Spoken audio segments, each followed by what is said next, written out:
Starts with a Vision, episode 35. Hey, visionaries! You are now tuned in to the Starts with a Vision podcast, where everything you do in life starts with a vision. If your vision is clear or foggy, you are in the right place. It's time to go take what's yours, because there's a vision only you can see, and a dream only you can dream. And now, your host, Mr. Starts with a Vision. Yo, visionaries, what's going on? You already know who it is, but if you don't, my name is Isaiah, but most of the people listening, they know me as Mr. Starts with a Vision, and that's because everything you do in life, it starts with the vision. I started this brand, Starts with the Vision, and we're taking off, and we do not plan on stopping. Every Monday and Wednesday, we're doing solo episodes, and on Tuesdays and Thursdays, we have interviews with other entrepreneurs who are living out their dreams and who had a vision and who made it happen and executed that vision. And today is Thursday, so you already know today's an interview day. Today's guest is very interesting, very, very interesting. He is a digital nomad, and a lot of people do not know what that is, but this is what he does. And you're going to hear all about it. But just to give you a little bit of context, he found a way to make money online while living in Southeast Asia and going across the world to all these different places. He's currently in Vietnam right now, Saigon, Vietnam, and he's living life. He has a YouTube vlog. You could check him out. And he's just a really good dude. He's a really good dude, and this is very, very interesting. Like, what I like about it is people are living their life how they want to live. It's really people out here living their life making $30,000, $40,000, $50,000 a month. There's really people doing this. And to think that you could be from the United States and go live in Southeast Asia is mind-blowing. You know, like it's so much cheaper out there and everything. So I enjoyed doing this interview, and I know you're going to enjoy listening to it. So open your ears, get you a pen and a pad for Riley Bennett, and I hope you enjoy the show. And we are live. We have Riley Bennett on the line. What's going on, Riley? What's happening, man? Live from Vietnam, coming at you. What part of Vietnam is it again? Saigon, Ho Chi Minh City. Saigon. So, basically the big New York City of Vietnam. It's a crazy place. Oh, yeah? It's the first big city that I've ever really lived in my life. So it's a brand new experience. So it's exciting. Oh, man, that's dope. Okay, well, since you're in Vietnam and you're not Vietnamese, I know that's kind of interesting to people. So just let everybody know who you are and what do you do and what made you make it happen. Oh my God. That's so long. Oh my God. Well, shit, my name is Riley Bennett, and basically, I mean, my story, I graduated university, Washington State University, Wazoo. Okay. And, I mean, basically it all starts with, like, my whole life having a desire to travel at some point. Uh-huh. I think most of us have that. Yeah. But not all of us know, pretty much none of us know, like, how we're going to make it happen, when we're going to make it happen. Right. You know, how are we gonna do that? Like, so basically, it all kicked off with a short 2-week trip to Thailand, and my excuse to do that was to actually visit my buddy, who graduated a year behind me, and he did a semester abroad out in Thailand as part of the hospitality program or whatnot.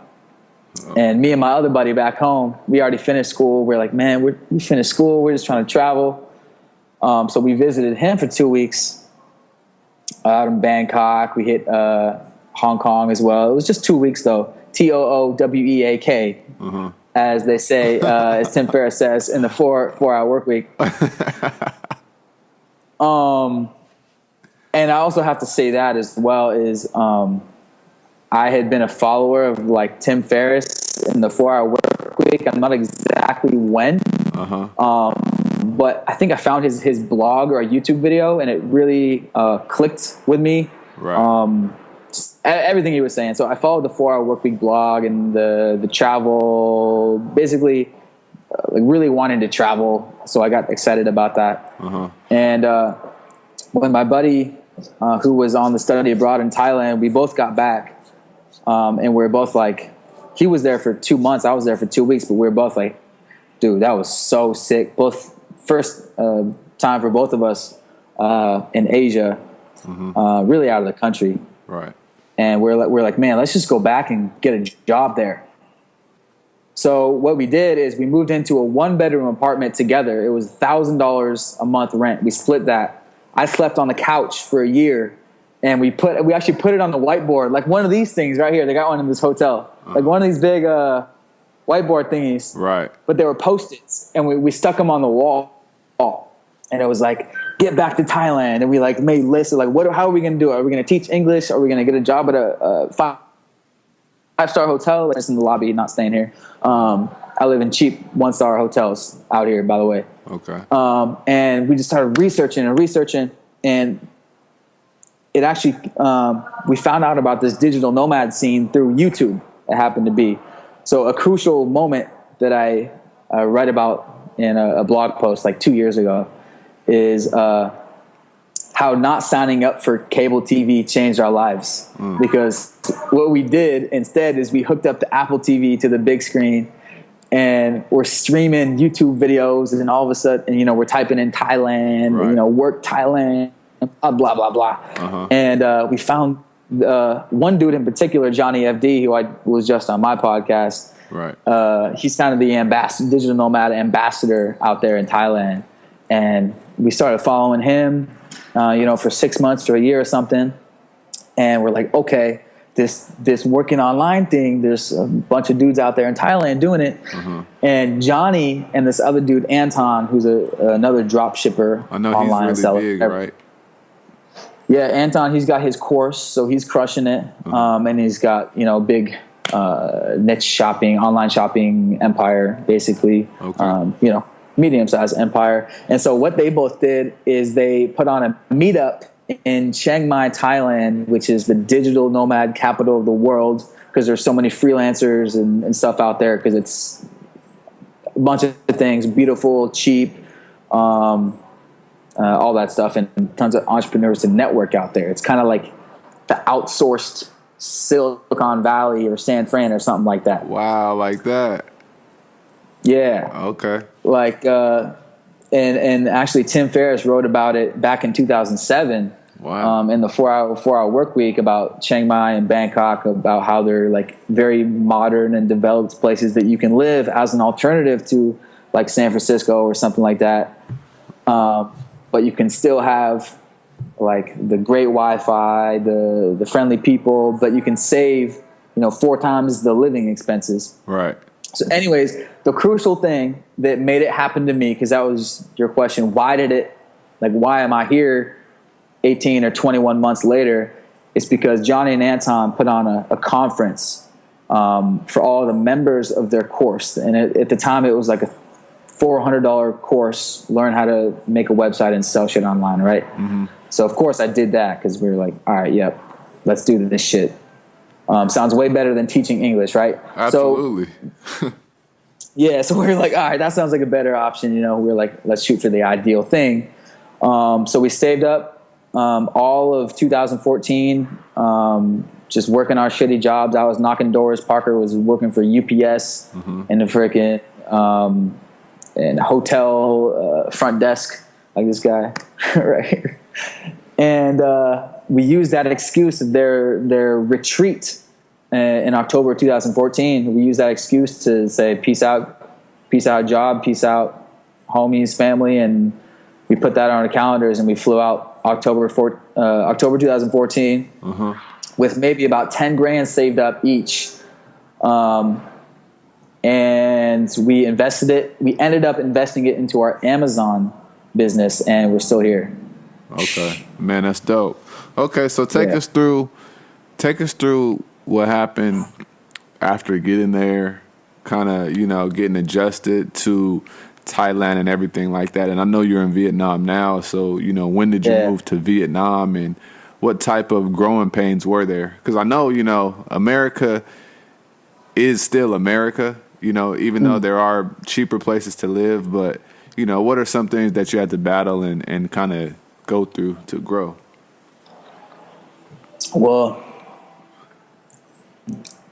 the hardest thing, it wasn't like adjusting to the culture or the language barrier or being away from your family or anything like that.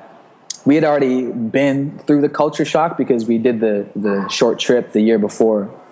The hardest thing starting out was just grinding and putting in those hours and figuring out, okay, I have no business. How am I going to start making money online? Right. And we got lucky because at the conference we met 100, Americans, Australians, people from all around the world, right, that are doing English speaking people doing this, all on the same mission. Mm-hmm. So it was like a big boat of 100 people. Like, let's fucking go, guys. Like some people, were already full time online, but a lot of us were just starting. Wow. And so what we did is we grinded in this co-working space called Pun Space. It's where my podcast with Johnny was. And we grinded in there maybe like 8 hours a day, like a normal job, trying to get sales on our drop shipping site, which is like a niche shopping site, like, freaking whiteboard easel or easelboards.com or some shit. I just made that up because there's one right there. Right. Like you make a little niche site that specializes in this one thing, and you try to get traffic to it and get people to order stuff. You don't have these items, but once they order it, the PayPal payment or whatever comes to you from the customer, and then you order that from the supplier at wholesale price, right? Right. So you keep the difference between the retail and the wholesale. It ships. This is all happening in America, and you're just on your laptop chilling like, oh, shit, I got a sale. Right. So we were grinding in there for like 3 months, setting that up.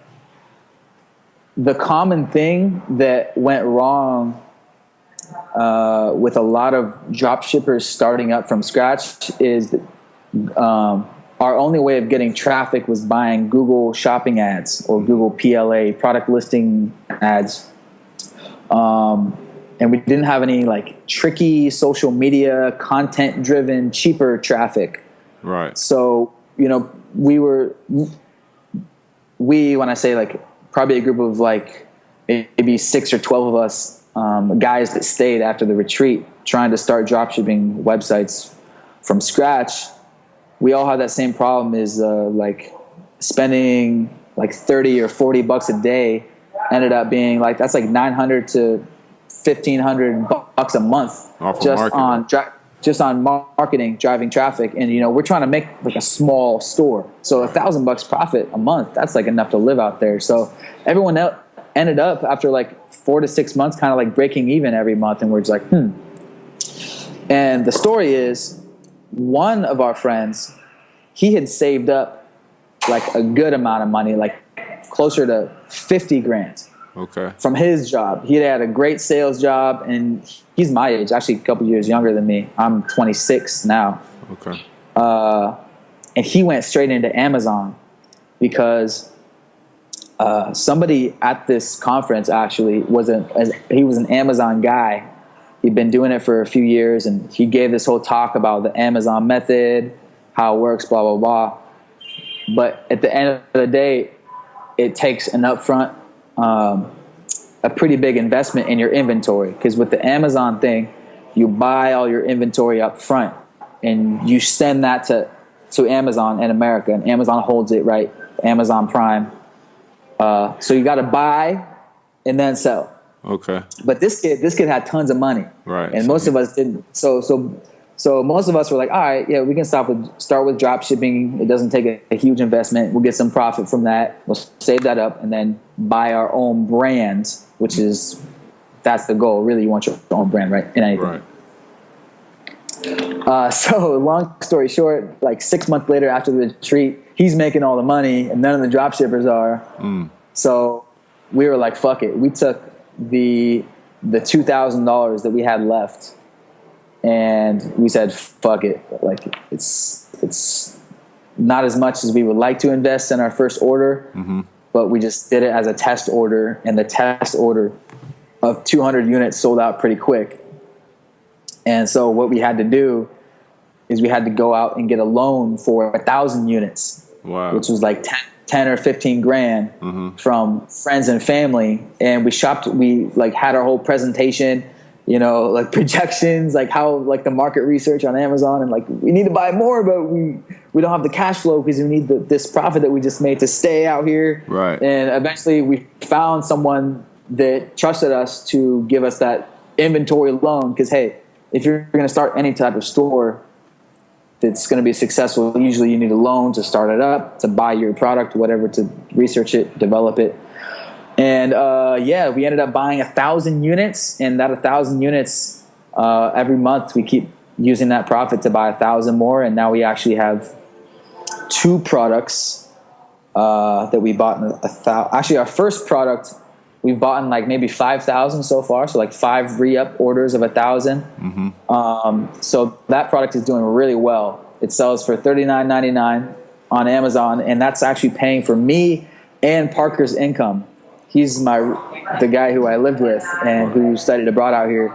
So one $39.99 product on Amazon is paying for 2 people's incomes to live out here in Southeast Asia. We spend about $1,000 a month, everything.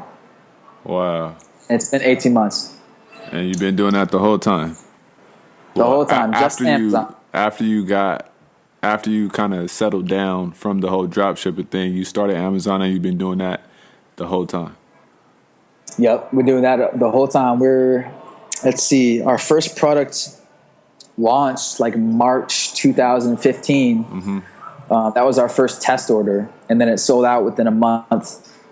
And then the next few months, we were looking around to get a loan for 1,000 units, because we knew that, you know, we did the test order of 200 units. It worked. So we got to buy more, but hey, it takes money to start this business. So we're lucky in that sense to have a network of people that trusted us. Right. Okay. So we like to focus on, you know, the vision and everything. So when you guys ended up making the move to Asia, what was your guys' vision of how you wanted to live your life, and what was the vision of, you know, what you guys wanted to accomplish? I know it was traveling, but, you know, what are some specifics? It's a humongous vision. Like, it starts with a vision. That's such a great name. It starts with a vision. You have to have a huge vision. And I'll just throw out one of the key life hacks for me was having like a best friend doing it with me. I don't know if I would have quit my job and left my whole group of friends to come out here by myself. But it was 2 homies. We were actually childhood friends. We grew up our whole life. We're basically brothers. And we shared this, you know, passion for living that life, whatever you want to call it, traveling, living life on our own terms, doing whatever the fuck we want, whenever the fuck we want, sleeping in, taking a plane, going to the airport whenever the fuck you want, and coming back whenever the fuck you want. Yo, where are you? You're in Amsterdam? All right, yep, I'll come meet you there tomorrow. Whatever. Just the freedom life, the baller lifestyle. You know, we grew up, right. You know, a lot of us growing up listening to like Birdman and Lil Wayne and like the big timers, and just you know, that was us. You know, we were the hip hop head group of kids, and we were just like, yeah, just like riding with your clique, just not giving a fuck. Just that was in us, like, since like fourth grade at a young age. So maybe that was it or something. But we just, you know, and of course you have to be a confident person. And some people are born with it, and you get it from different things. But of course it takes a vision to be confident in yourself that, hey, if these dudes are doing this lifestyle like on YouTube, then we can do it too. Right. If you have that type of mindset, then that goes a long way. Not everyone has it, but we had that type of mindset for what it's worth, and we were just like, okay, if these dudes are doing it, we're gonna go out there and we're gonna do it. So yeah, we wanted to chase the 4-hour work week lifestyle, passive income, not focusing on busy work, not doing boring work with your life. Just money is coming in, right? Your mailbox money, making money while you sleep, all that type of shit. We're like, yep, that makes so much sense. You got to be entrepreneurs to do that, create a cash flow business. You know, this e-commerce thing, that looks like a good way to do it, that people are already showing that they're doing it successfully. So really, we just copied others that were doing what we're trying to do, and we just paid attention to what they're doing. Right. Man, I love that. I love that a lot. So what would you say, you know, lifestyle has allowed you to do? You know, how often do you travel? I know you live abroad, but how much do you travel from where you live? Every like few months. So I'll just tell you exactly what our schedule was. So at first, of course, our main priority was bootstrapping, spending as little money as possible, and focusing until we were actually making money. So that took us about 6 months.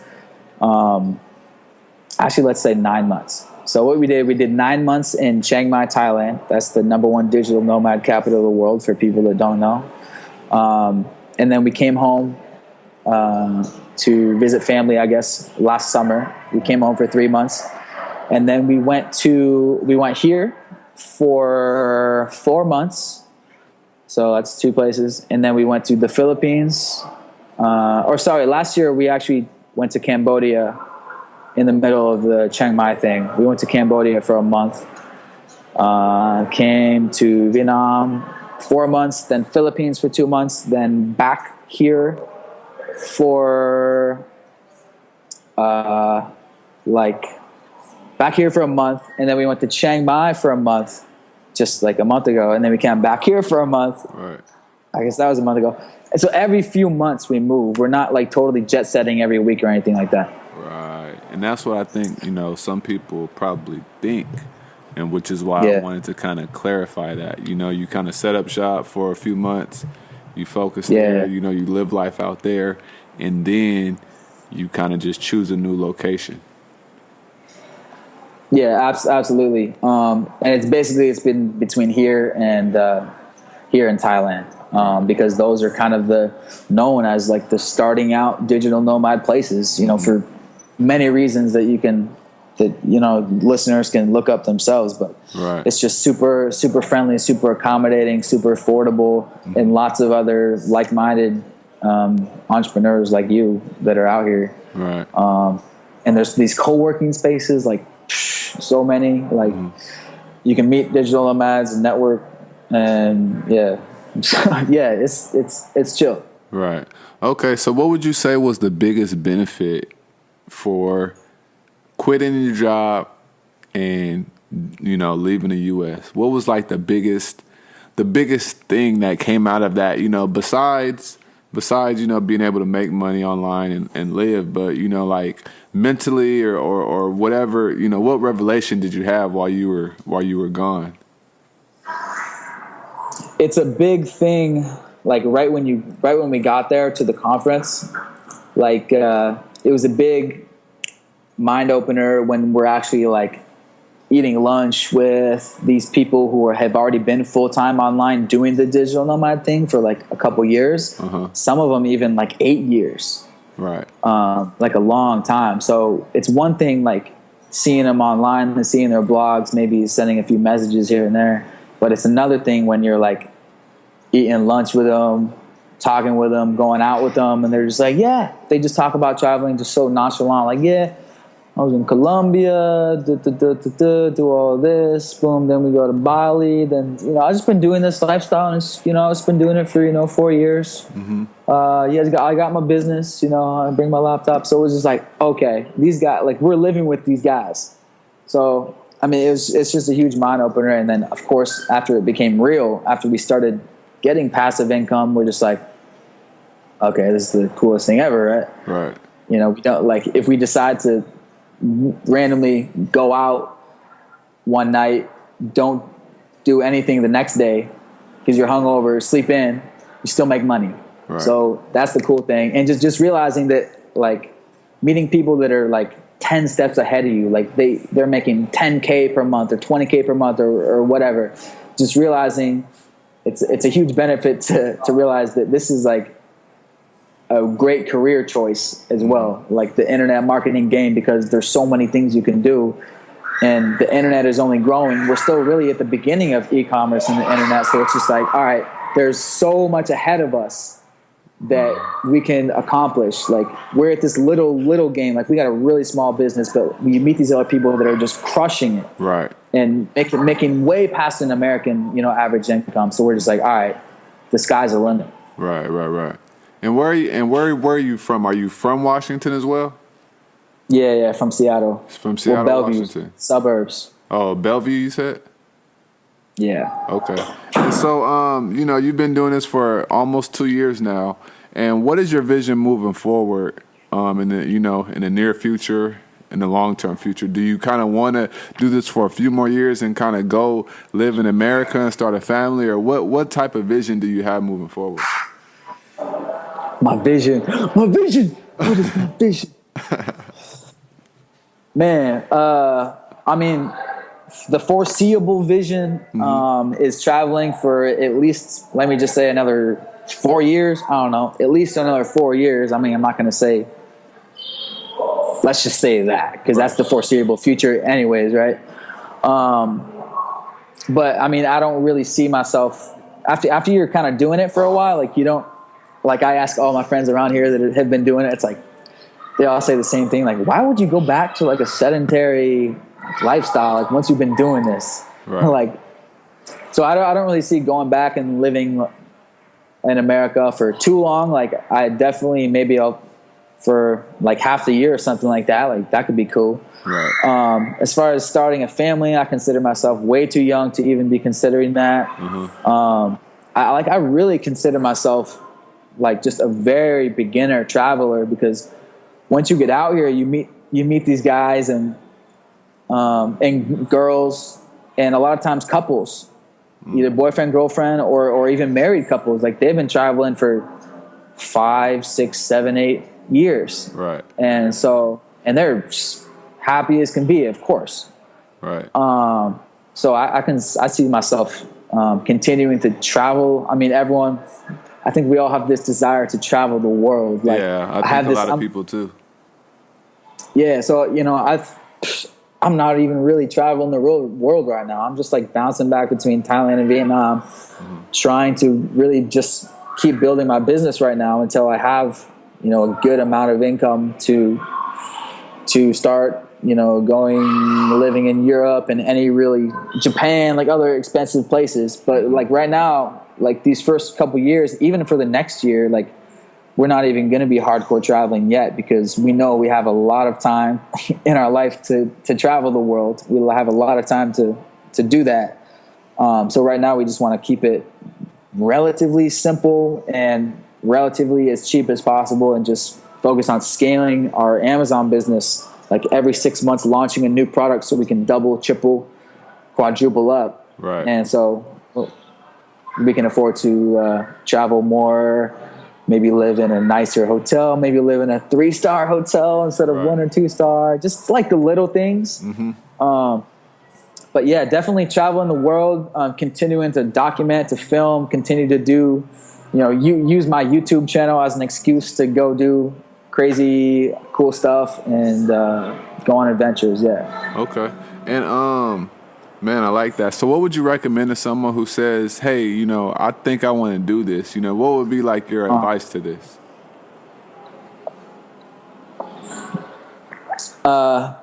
Yeah, great question. And I try to portray this in my podcast as well. All I can really say, like, when I think about it, like, all I can really say is, if someone wants to get started and someone wants to do it, like, my best advice would just be like, copy what I did and copy my major keys to success, or my major 5 life hacks, if you really want to make it happen. And so my major keys, like, one of them was going to the conference, because if you come out here and you're immediately at a conference with, whether it be 100 people or whatever, you immediately have that network. So that makes moving to another country a lot less difficult, because boom, you have friends at the first day. And so that was a huge hack. So I say in my podcast as well, like, try to like go online and look for a conference and like e-commerce, digital nomad. There's a bunch of them out here, Bangkok, and Chiang Mai, and try to go to one of those to meet a bunch of people, to get your kind of network of friends. If you can, live with somebody, just because this is what I did. If you can, when you're at home, like right now, I know people have like leases and shit like that, and it's very difficult. But if you can, like, be friends with somebody at least that's on the same mission, that's down to quit, to save up and quit and go jump in, because that's what I did, and it worked. So that's all I can say. Like, that's what I did, and it made it like 10 times easier probably. I know not everyone can do that, but if you can, like, find which one of your friends is down and talk about it and be like, hey, because the Tim Ferris thing, like, you become the average of the 5 people you associate with most. I actually just posted that on Instagram. So try to associate with people who are like about this lifestyle, who are entrepreneur minds, of course. You know, if you're listening to this, you probably already are. But like, who you are around on a daily basis, if you guys are always talking about travel, if you guys are always talking about, you know, not doing this or, you know, cutting back on that to save your money to invest in your business instead, then that's going to make it more likely to happen, you know, compared to hanging out with your party friends who are popping bottles, you know, spending, you know, a couple $100, you know, in a weekend just drinking when you could have bootstrapped that into your business. You guys know what I'm saying. So right. Hang out around those people. And then obviously you can start your business now, like nights and weekends. Like, we started our dropshipping sites, just like getting home, like all of us were doing at one point, getting home tired from our jobs. Like, fuck, I just want to eat dinner and pass the fuck out. Right. Because I'm so tired. But like, we forced ourselves to stay up and work on our websites. So you can start now. Get on the blogs, listen to all the podcasts, whether it's the dropshipping thing, the Amazon thing. Start paying attention to what people are doing and get started. Get on the forums, whatnot. And then the major thing is just save up money. Save up 10 grand at least. Like, you can live off $1,000 a month, including rent, food, expenses, everything out here. So that's why a lot of people that's so cheap. It's so cheap, man. It's amazing. And so that's why a lot of people, that's their plan, is they save up, you know, however much they can do, and they come out here and they quit and they go both feet in, and they try to start an online business in 6 months or however much money they have until they run out. Right. And luckily, like, it's not guaranteed to work. Like, in an alternative future, we're back home right now saving up all over again to try to make it work again. But it works, and it doesn't work every time, because our second Amazon product didn't work. That sells really slowly. But our first one, for example, sells a lot. So there's a lot of things that go into it.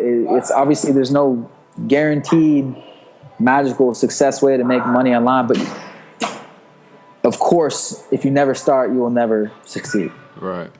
I like that, man. I like those. And that was real deep and intricate, how you kind of illustrated each one.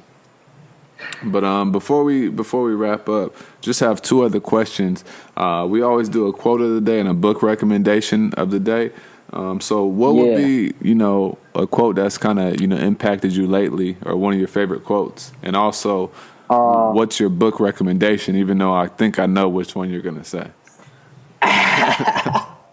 Dude, I listened to your first podcast, and I agree that you gotta read books. It's good. But the funny story about me is I've never been a big reader. Like, it goes back to like elementary school. Like, I never finished the first Harry Potter book. Funny story. But let me go to my Instagram. It's called my side Instagram. It's called the 4-Hour Workweek Mindset.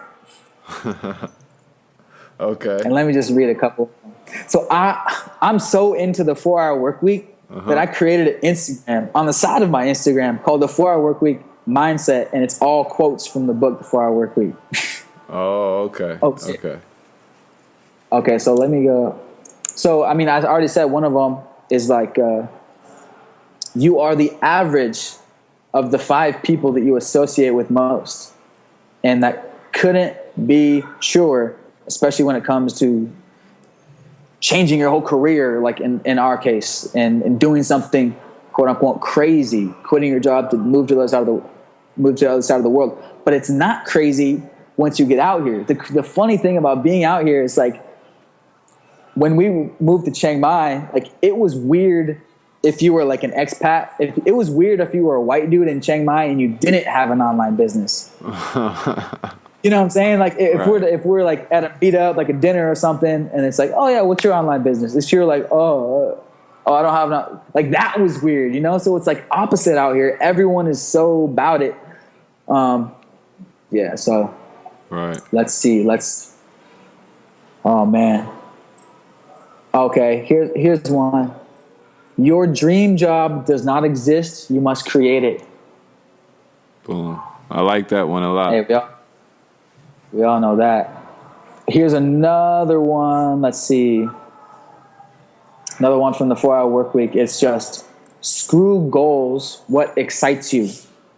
I like that because that'll turn into your goals. Yeah, exactly. Like people get hung up on what are your goals? Oh, I want to own this, have this amount of money. Just the 4 Hour Work Week is about focusing on what excites you, and if you do that, it'll turn into passion and providing value to other people. Blah blah blah. We all know that. Right. And so here's a. Sorry, let me give one more. Okay. And I kind of already talked about that. Become an acute observer of what is already working and adapt it, and that is a story of our success, of just observing what other people are already doing, not trying to reinvent the wheel, just be an acute observer of what's already working and then adapt that. That's from the 4 Hour Work Week. All right, okay. And is that your book recommendation to everybody? You feel like everybody needs to go read that book right now, immediately? 1,000,000%. In my case, it would be get the audio book, because I just like the podcast and audiobooks. Right. Yeah, I'm starting to be the same way. So definitely. So if somebody wants to contact you or reach out to you, how can they get a hold of you via social media and everything? Probably the best way would be go to my YouTube channel. I mean, that's really my whole thing. Like my podcast came from just YouTubing. Like 9 months ago, September of 2015, I bought this little camera. That was my first camera ever, and I came out to Saigon and started making little vlogs, little videos. And so that's basically my main thing, my main social media now. So go to youtube.com and just type in Riley Bennett. Or you could also type in Living That Life. That's like my name of my blog. Right. So you just type in my name into YouTube and you'll find my channel, my videos, and most of my videos are in Saigon because that's when I started YouTubing. But I plan on taking my little camera around the whole world and just documenting my travel and just showing people what's possible, because YouTube changed my life. Man. I know it sounds corny, but it straight up changed my life, sitting in my apartment, like seeing Johnny FD and all these travel vloggers like around the world. And it becomes a point where it's like, after a while, just consuming this travel YouTube, you start to feel stupid if you're not doing the same thing. Right. So because they kind of make it look so easy, right? Yeah. So we're just like, man, if these guys are doing it, let's, and we slowly, it wasn't one day, hey, let's go do it. But we slowly became one of them. Right. And we had an excuse to come out to Thailand and meet some of these dudes that are already doing it, and we paid attention. And yeah, man, it can become real. Okay. I like that, man. I like that a lot. And so I appreciate your time, and I appreciate everybody for listening. So with that being said, we will talk to you on the next episode. Thanks for listening to the Starts With a Vision podcast. Come get your vision clear at www.startswithavision.com. See you there.